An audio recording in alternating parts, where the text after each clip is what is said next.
माली साल 2025-26 के पहले 6 माह में पाकिस्तान के कारोबारी माहौल में एक बड़ा पॉजिटिव ट्रेंड नज़र आया है और इस दौरान SECP के मुताबिक उनके पास 21,660 नई कंपनीज रजिस्टर हुई हैं, जो पिछले साल के इसी अरसे के मुकाबले में तकरीबन 29% ज़्यादा है, जो एक बड़ा वाज़ेह इजाफा है। और ये इजाफा इस बात की भी निशानी है कि नौजवान स्टार्टअप्स और छोटे कारोबार अब बहुत ज़्यादा तेज़ी के साथ मईशत का हिस्सा बनते जा रहे हैं, जो बहुत ही अहम बात है। इस वक्त SECP में रजिस्टर्ड कंपनीज की कुल तादाद बढ़कर 2,79,274 तक पहुंच चुकी है, जो अगले 6 माह में यकीनी तौर पर 3 लाख के फिगर को भी क्रॉस कर जाएगी। अभी नई कंपनीज की शमूलियत से 30.7 बिलियन रुपए का पेड अप कैपिटल मईशत का हिस्सा बन चुका है। रजिस्टर होने वाली कंपनीज में सबसे ज्यादा तादाद IT और ई-कॉमर्स के शोबे से रही, जिनकी तादाद 4,277 रही। और इसके साथ साथ जो ट्रेडिंग कंपनीज हैं वो 2,997, जबकि सर्विसेज सेक्टर 2,686 कंपनीज इनकी रजिस्टर हुई हैं। कंस्ट्रक्शन और दीगर शोबों से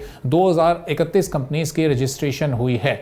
अब इस तरह नई और सबसे ज़्यादा कंपनीज IT और ई-कॉमर्स के शोबे में रजिस्टर हुई हैं, और ये एक अहम इशारा है क्योंकि यही शोबा कम कॉस्ट पर मुश्तमिल होते हुए ज़्यादा एक्सपोर्ट कैपेबिलिटी रखता है। और इसके बाद ट्रेडिंग के साथ साथ सर्विसेज और रियल एस्टेट के शोबे आते हैं, जो ज़्यादातर लोकल मार्केट पर डिपेंडेंट है। अभी मसला यह है कि ट्रेडिंग और रियल एस्टेट जैसे शोबे अक्सर रॉ मटेरियल बाहर से इंपोर्ट करते हैं, जिससे ट्रेड डेफिसिट की तरफ फिर ये मामला चला जाता है। और IT सर्विसेज की एक्सपोर्ट्स में नुमाया इजाफा हुआ है, जिसने अब अशिया की इंपोर्ट से पैदा होने वाले दबाव को जुज़वी तौर पर मुतवाज़िन किया है। गैर मुल्की इन्वेस्टमेंट्स भी नई कंपनीज में नजर आई है, खासतौर पर चाइना की तरफ से, जिसका हिस्सा तकरीबन इसमें 71% का रहा है।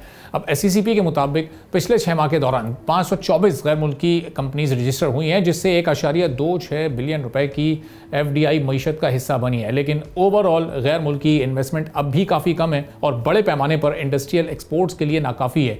यूं कंपनीज की बढ़ती हुई रजिस्ट्रेशन एक बड़ा पॉजिटिव इशारा है, मगर जब तक ये कारोबार एक्सपोर्ट्स के साथ वैल्यू एडिशन और टेक्नोलॉजी बेस्ड प्रोडक्शन की तरफ नहीं जाते, तो ट्रेड इम्बैलेंस ज़ाहिर तौर पर ख़त्म नहीं हो सकता। सब्सक्राइब करें और बेल दबाएं ताकि कोई खबर रह न जाए।